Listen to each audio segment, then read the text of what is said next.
শুরুতে আমরা আল্লাহ রাব্বুল ইজ্জা ওয়াল জালালের দরবারে শুকরিয়া জানাচ্ছি, যিনি আমাদেরকে আমাদের প্রিয় মাতৃভূমি বাংলাদেশ থেকে হাজার হাজার কিলোমিটার দূরে সূর্যোদয়ের দেশ জাপানের টোকিওর এই হলরুমে একত্রিত হওয়ার সুযোগ করে দিয়েছেন। আমরা সবাই পড়ছি কালিমাতুশ শুকর, আলহামদুলিল্লাহ।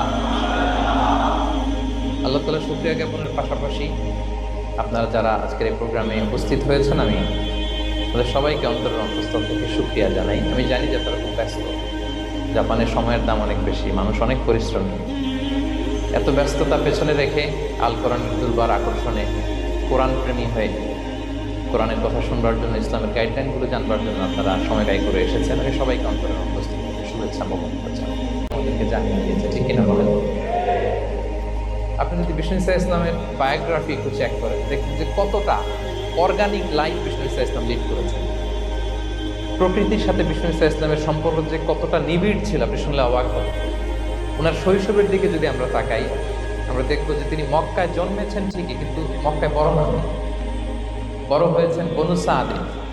জানেন আপনারা, হালিমাতুস সাদিয়া দুধ পান করানোর জন্য মক্কা থেকে বিষ্ণু ইসা ইসলামকে সেই তায়েফ পেরিয়ে আরো 70-80 কিলো দূরে বনু সাদ, যেখানে ধুধু মরু প্রান্ত, সুবিশাল আকাশ, বিস্তীর্ণ জমিন, বড় বড় পাহাড়, এরকম একটা মরুপল্লীতে বিষ্ণু ইসা ইসলামের শৈশব কেটেছে। দেখেন প্রকৃতির সাথে বিষ্ণু ইসা ইসলামের জীবনে কতটা নিবিড় সান্নিধ্য ছিল, কতটা সুনিবিড় সম্পর্ক ছিল। এরপর সেখান থেকে যখন চলে আসলেন, he started his career as a shepherd, রাখাল হিসেবে ক্যারিয়ার শুরু করলেন। পাহাড়ি উপত্যকা মাড়িয়ে তিনি ছাগল চড়াতেন, মেষ চড়াতেন। পৃথিবীর সব নবীরা ছাগল চড়িয়েছেন।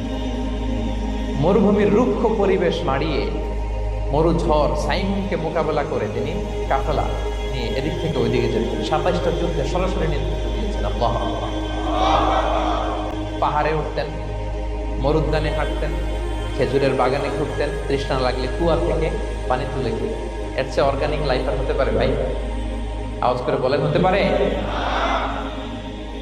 ইভেন যেখানে ঘরের ভেতরে ঘুমাতেন, ঘরটাও ছিল খেজুর পাতার ছাউনি দিয়ে, খেজুরের পাতা, ডাল, ছোবড়া, এগুলো দিয়ে বালিশ, তোষক, জাজিম বানিয়ে শুতেন। আর সবসময় অর্গানিক খাবার খেতেন। তাহলে ফিনল্যান্ডের লোকেরা সবচেয়ে